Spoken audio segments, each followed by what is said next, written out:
Welcome to Chapter 3. Chapter 3 is an understanding of what a generalist social work is. And so we spend about half the chapter talking about working with various populations, and then the second half is some principles, values, and things that kind of make social work unique from, say, other helping professions. So without further ado, let's get started. So the learning objectives are as followed. We want to define what generalist practice is and describe working with individuals, families, group, organizations in the community. Some of the lines between like how is a group different than an organization and a community? They get a little gray sometimes, but we'll kind of talk a little bit about that. And then what you need to know to be competent, like when I oftentimes tell prospective students, like there are ways of helping people that don't work that well, and then there are ways that work better. I hope that social work is teaching people the ways that work better, which is why social work borrows from psychology and rehabilitation and all these other like disciplines, because if that's what works well, then that's what I want to do, because I signed up to help people in a way that is effective, not just kind of show up and be nice and hope that that is enough to make the change. Like I really enjoy when people leave me being much better off than when they showed up. So, all right, let's define generalist social work practice. So, it is grounded in the liberal arts and the person in environment framework. Right, and so liberal arts, the idea of that is that it's like post, like the old world that was full of superstitions and tradition. The liberal arts is about understanding how to be free and how to have an understanding of the world.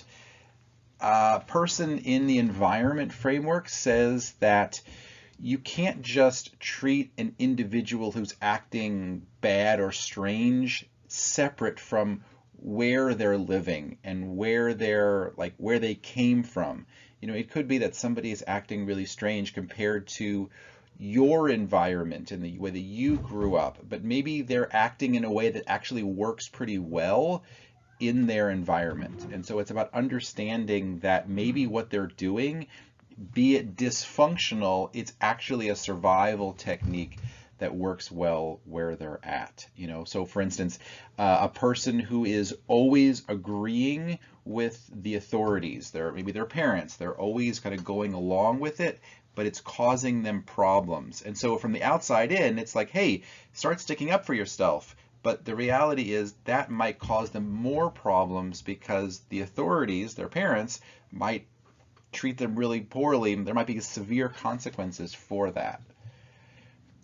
Promoting human and social well-being, generalist practitioners use a range of prevention and intervention methods in their practice with diverse individuals, families, groups, organizations, and communities based on scientific inquiry and best practice.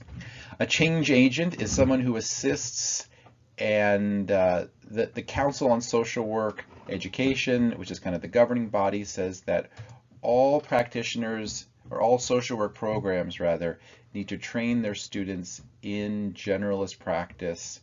And that means that you are able to work with groups of any size, and that you're able to help pretty much anybody, or at least you're going to try to help pretty much anybody, regardless whether they're like you or whether they're not like you, whether you like them, whether you don't like them. That it should be more like you can just do a lot of different things. And so that's sort of the beauty of social work, and sometimes the downfall, because if you can kind of do everything, then maybe you can't do anything at a specialized level. If you're a mile wide and inch deep, it's like, yeah, you could do a lot of different things, but for the specializing, if you want to get really good in one of those things, one, you can do it a long time. That's practice makes perfect kind of thing. Or you can go to school, and usually a master's level is where you specialize in one area, maybe education over another. So All right, but ideally, it's using best practices, and best practices means there's evidence to show that this is actually working, not just what I'm familiar with or what I like to do or what I feel good with, but actually this has evidence to show that this is effective.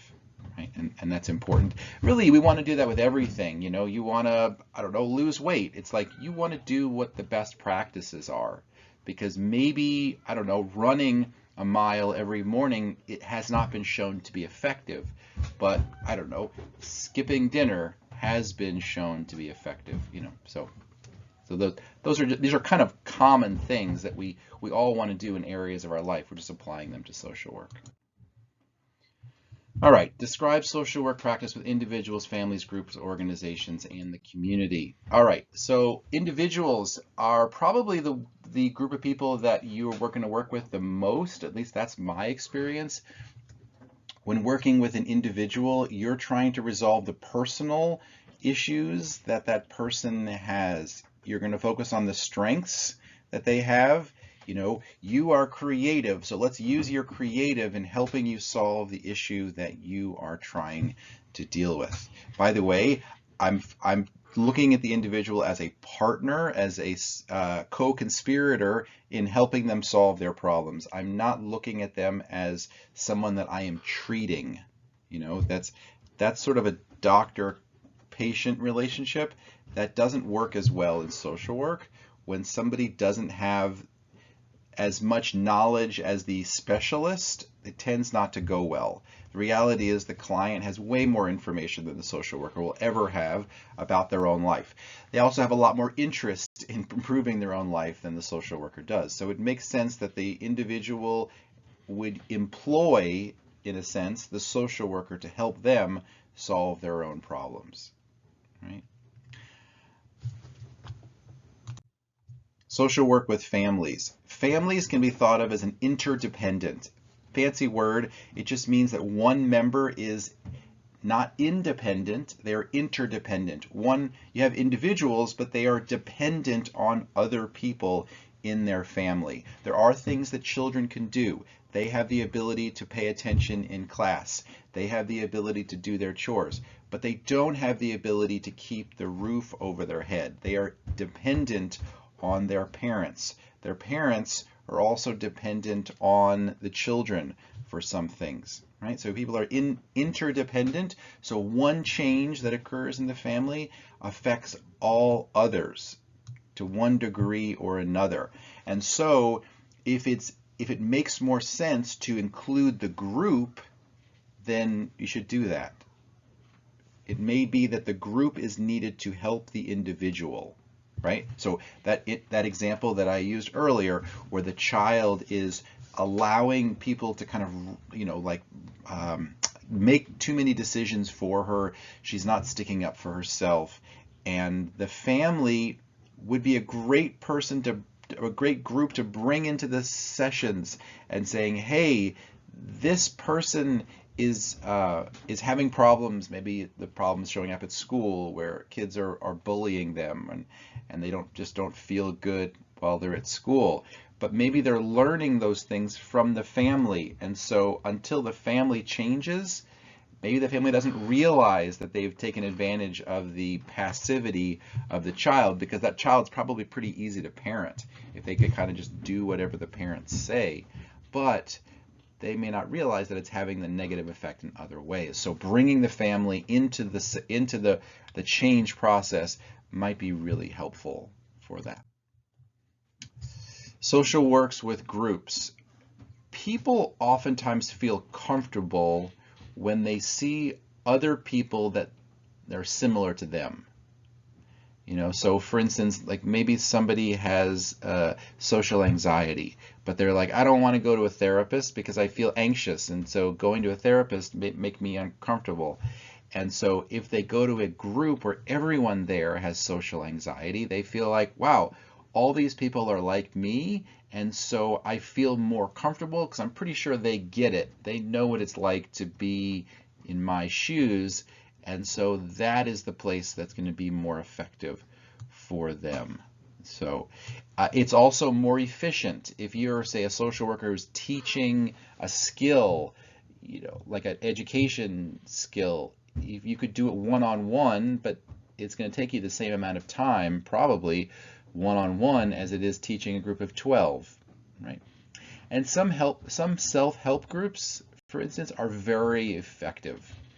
For instance, AA has just been found to be very, very effective, and it costs very little resources, the people's time mostly. So there's a list of social work groups that can be created, and our book goes into more detail as to what are these about, what do they look like, what do they focus on. Social work with organizations. I feel like there's been more emphasis on social work in organizations, as especially within companies. They've discovered that if you have people who feel more comfortable, who feel like work is a safe place, they're less likely to leave. They're more likely to, maybe bring their friends to come work. And especially today, as we have a shortage of labor, there's not enough workers in the American economy.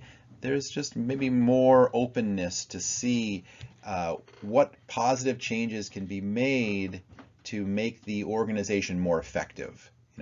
It's not just about like just being touchy-feely and making everyone kind of feel like this is a family and we're all singing Kumbaya together.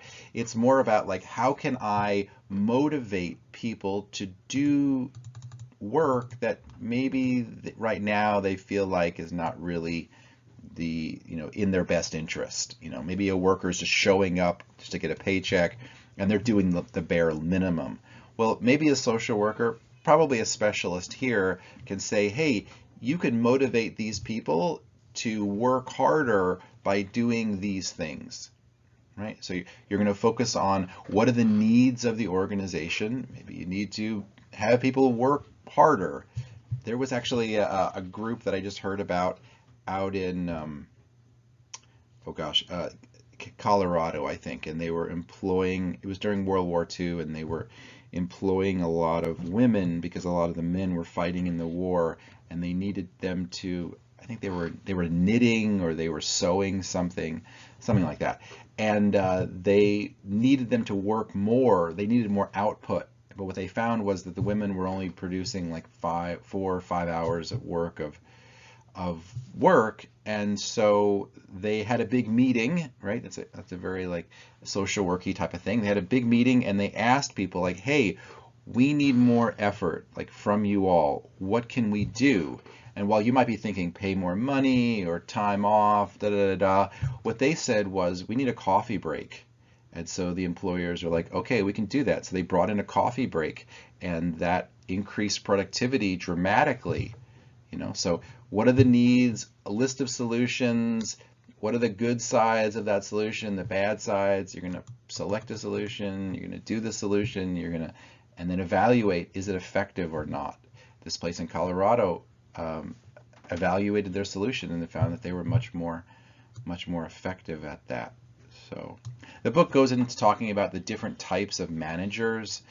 Some managers that are much more like focused on the task, others are focused on the individual workers and meeting their needs, and both of them are probably effective with certain individuals. I think that today's at least younger people, those that are younger than me, are more focused on the individual and how can you support the individual worker and believing them as opposed to being suspicious, which is kind of what I grew up with when I was younger. My supervisors were much more likely to be suspicious if I had special requests and I wanted to go home early or change my schedule or things like that, whereas today people are much more likely to be agreeable and support the individual worker. All right, social work with the community. All right. Community practice is working with the community. Okay, so just kind of a definition here. I know it's not on my slide, but it is working with the community. There's a problem usually was what will cause a social worker to get involved. There's crime, there's teen pregnancy, and the social worker will say, okay, let's solve this problem in one way or another. And this is where the different models come in right here, right? And so the social worker will oftentimes have a kind of a mental model, one of these three mental models.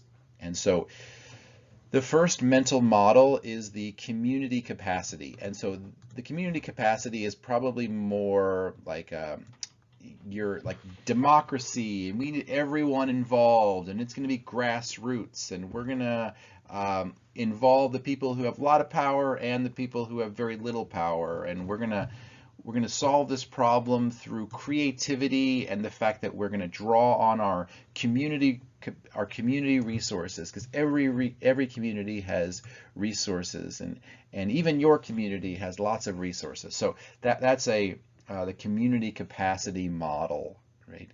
And then there's the social planning model, and this one's kind of the opposite, I guess you would say, because the social planning model says that we need a specialist, and they're the best ones to make the change to the community that's needed.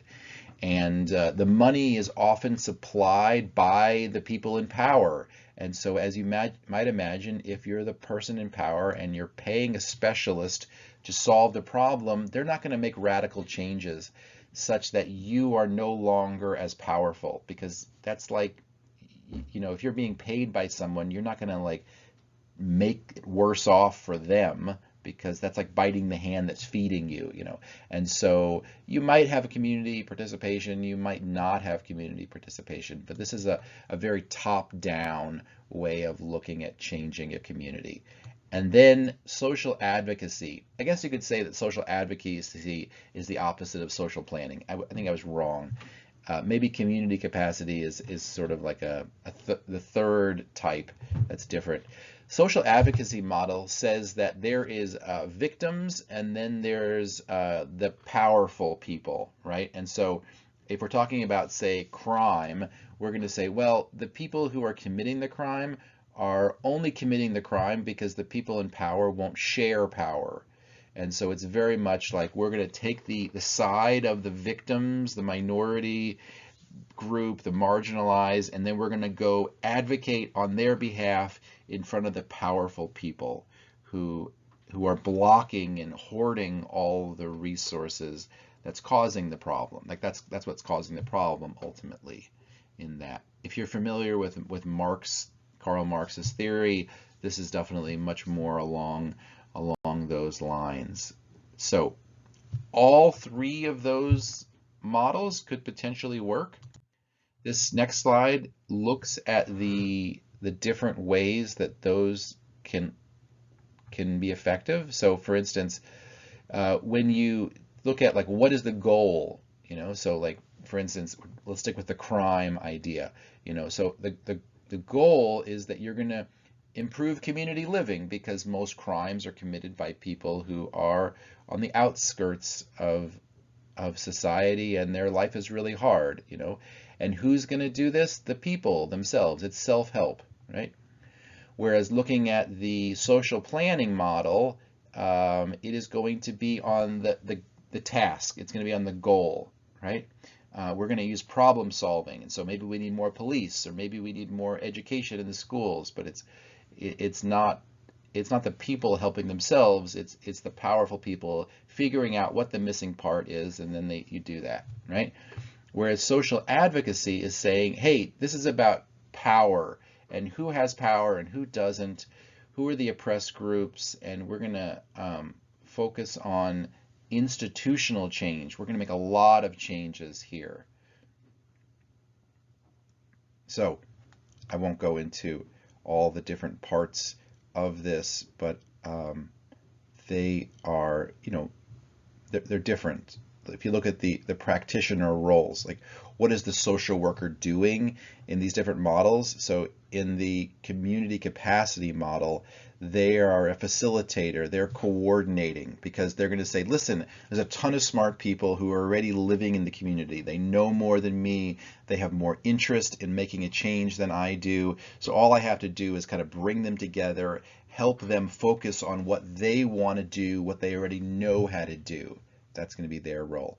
Whereas the social worker in a social planning, they're the expert. So their job is to gather the facts, analyze it, use their computer models, and then go ahead and implement that change.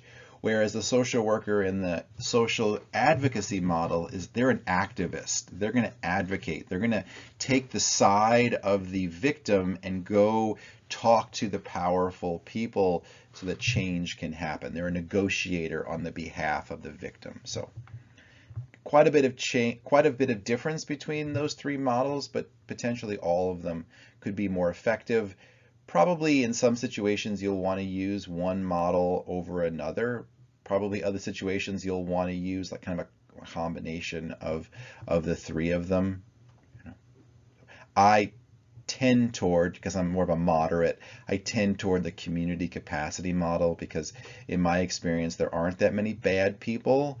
It's usually people who just are disconnected from the people who are hurting, or there's just a disconnection between groups, and so that's just kind of my personality or my view on the world. But other people, would say, listen, I'm really smart and capable, and so maybe for them the social planning might be more effective.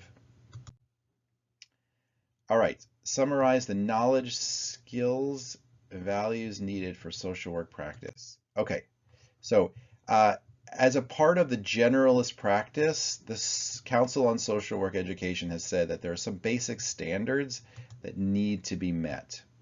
Okay, so there are 9 competencies, and if you can do these, then you're going to be an effective practitioner, right?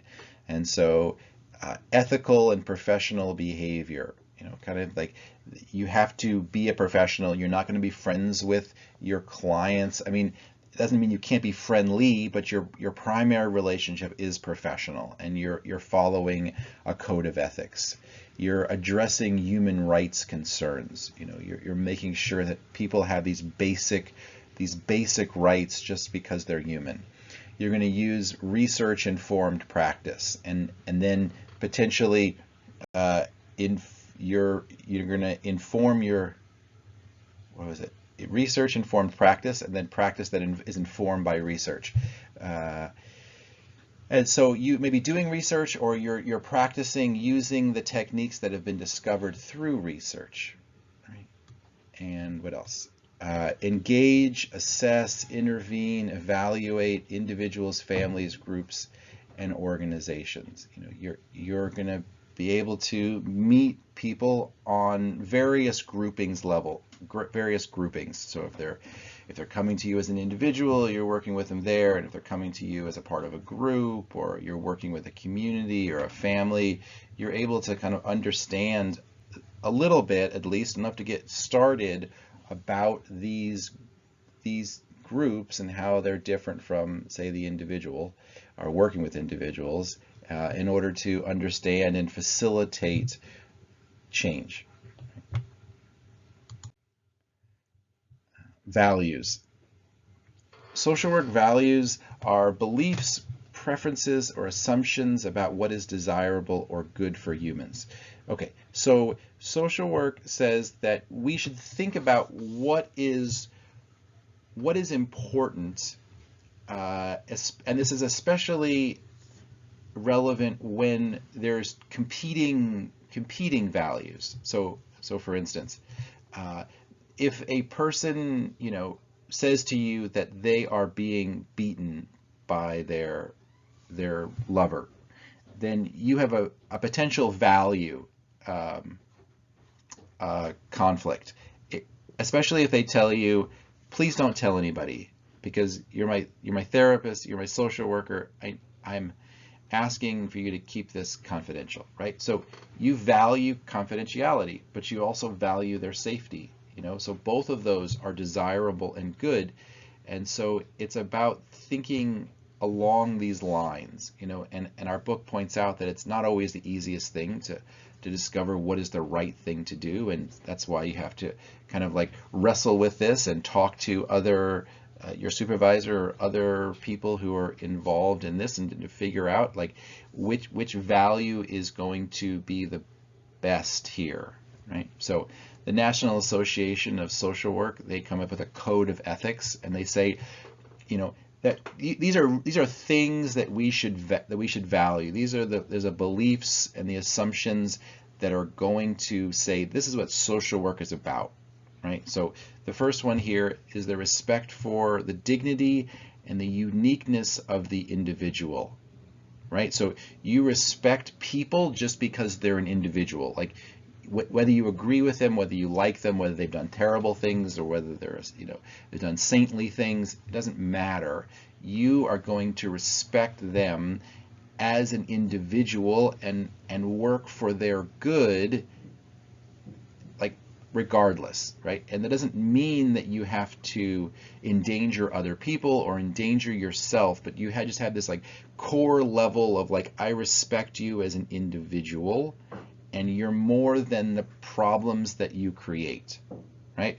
And ironically, oftentimes what happens is when people are treated with respect, they end up acting in a respectful manner. And then the opposite is obviously true.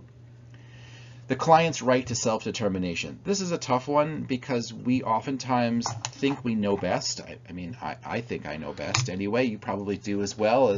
And so if you're working with someone and they're making poor decisions, it's easy to be like, hey, like, let me just go ahead and make these decisions for you. Let me just kind of tell you what to do. But that's not really respecting their right to decide what their life looks like.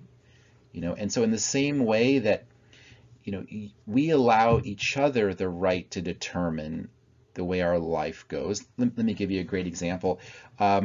We would be much better off if we woke up and we drank a quart of water and exercised and meditated and prayed and done all these like really good things. But I'll bet no one's forcing you to do those things, and I'll bet you don't do them all the time, right? Why? Because you have the right to self-determine.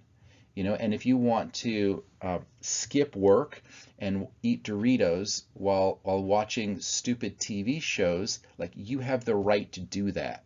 And so then other people that you work with, maybe they have disabilities, or maybe they have cognitive impairments, or maybe they're someone that you have the ability to determine whether they do that or not. You need to think about, like, do they have the right to determine whether they can make bad decisions, like, and I don't know where the line always is, like, you don't have the right to like play in the street, but you do have the right to make other bad decisions, like sitting on the couch and eating Doritos when you should be at work, right? And so giving people power over their own life just because they're an individual, just because they have that dignity as an individual. So again, that's a tough one sometimes to learn, but in the end, you hope that it makes people powerful. As a parent, you want your children to be able to make the right decision because they want to do it, not because they know that you're going to punish them if they don't make it, right? Moving on, confidentiality, the inherent idea that I'm going to share something with a social worker and I'm expecting it to be kept in confidence unless there's a good reason for them to share it. Accountability, what I'm doing should be effective, and if I am taking other people's money, which you normally are, either the clients or the government's, or it's a grant from Dell Corporation, I should be accountable to the source of money at the end of the day, and I should be able to show that what I'm doing is effective, or I'm going to change it so that it is effective in the future. What else? Advocacy and social action for the oppressed. And then I'm going to loop this one with promoting social and economic justice and safeguarding human rights. This is the idea that society has an inherent obligation to help people live full lives. That there's some sort of obligation that we have to one another to help each other live to our potential. And you can say, all right, well, what does that actually look like? I don't know. The value is not about the details. A value is just about, we value the idea that people are individuals and people have the right to be able to live to their full potential, and maybe it's on me to help them do that. That's the basic idea. The idea of loving your neighbor. Speaking of that, respect for the spiritual and religious beliefs of other people. Right? I think this, when I think about this one, there's a lot of different spiritual and religious beliefs of other people. I don't have to agree with those. What I do have to do is I have to respect those, and I have to respect the fact that other people may draw a lot of value and a lot of worth, and it may be really helpful to them. And maybe my religious beliefs are different from their religious beliefs. That is that is okay. And I was talking to somebody earlier today, and this came up. I think we oftentimes are worried that if we can understand and respect something, we think it's the same as being in agreement. And so it's really freeing to have the attitude of, I don't have to agree, but I have to respect and understand. And therefore, I don't get offended when people's beliefs about government or religion or UFOs is different from mine. I can respect and try to connect their ideas, right, in ways that are important to them. And that's all I have to do for that. All right, last thing here, understanding educational training for social work practice. Social work education.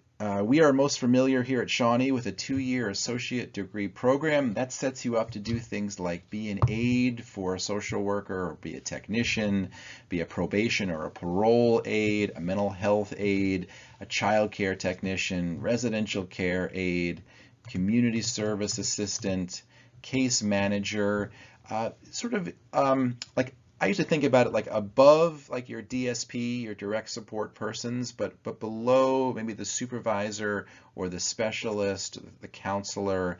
That's what a 2-year associate degree program is for. And then there are agencies in our area that will hire people and smile upon the person who has an associate's degree more so than somebody who's just straight out of high school. An undergraduate and a graduate education. In order to be considered a social worker, you have to have a bachelor's degree or a master's degree. I think you actually have to be licensed in order to be considered a social worker in the state of Illinois. And so oftentimes we push people and encourage them to go ahead and get a bachelor's or a master's degree. And this is going to give more advanced understanding. And if you want a clinical license that allows you to bill insurance, you have to get a master's degree and then a clinical license, which is you have to be supervised by somebody and be able to pass an exam after I think 2 or 3 years. The social work doctorate programs, there's kind of 2 different doctorate programs. If you want to teach and do research at a university, then you'll go ahead and get a PhD. And if you want to work with individuals, in doing direct practice, that is a DSW, Doctorate of Social Work, and that's more grounded in theory and how to work with individuals for that. So anyway, I always encourage people, if they're thinking about doing social work, if they're going to go ahead and get a bachelor's, to go ahead and try to get a master's, because if you can do it at SIU, it's just 1 more year, because they do it fast-tracked, and just with a master's degree, it opens more doors. Just like having a bachelor's degree opens up more doors than an associate's degree. So that is the end of this chapter. Thank you for watching till the end.